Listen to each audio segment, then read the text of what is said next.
को बैठने नहीं दिया। रोज सुबह आकर अपने पीताम्बर से उस नाव का परिमार्जन कर देता है और उसे साफ कर देता है।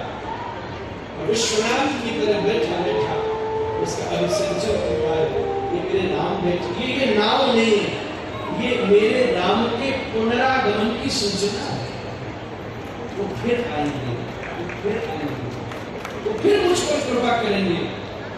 और उन्होंने मुझे आज्ञा दी थी कि जब उस पार उतारूंगा तब कुछ देना, तो मैं यही मांग लूंगा कि हे प्रभु, मैं आपको उस पार उतार दूंगा और आप मुझे उस पार।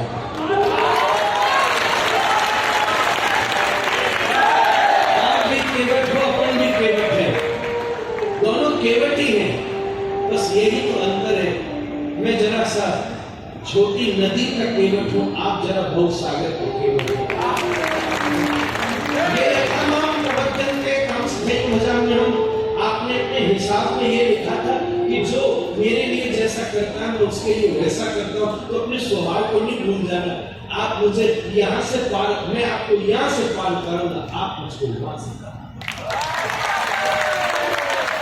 अपनी वाणी के पुष्पों को ही केवल आपकी प्रसन्नता। देखो वो फूल तो मैं बाजार से लाया था, और ये फूल मेरी परंपरा की बगीची में चिंतन के माली में बोए थे, सो मैंने व्यासपीठ को सौभाग्यशाली है। आज वहां तो जलेरी से जल चल रहा होगा, श्रृंगी से जल चल रहा होगा, पर मैं पूरे विश्वास से कह सकता हूं इस 3 घंटे विश्वनाथ वहां कम होते होंगे यहाँ जाकर।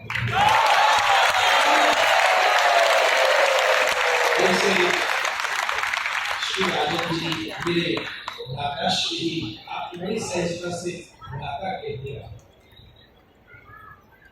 वैसे भी रामायण के अनुभवी के लिए भ्राता शब्द ही सबसे बनाई। जो रामायण जानता है वो भ्रातृत्व ही जानता है। रामायण का अनुभवी भ्रातृत्व ही जानता है और किसी चीज को नहीं जानता। एक कथा ही भ्रातृत्व की कथा, इसलिए आपने अपनी आर्ष परंपरा का अनुपालन करके कहा है।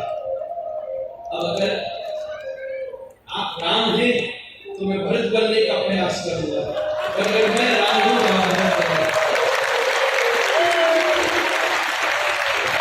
इसी के साथ मैं दिवाली को आपके शिव चरण समर्पित करता हूं। अब बोलो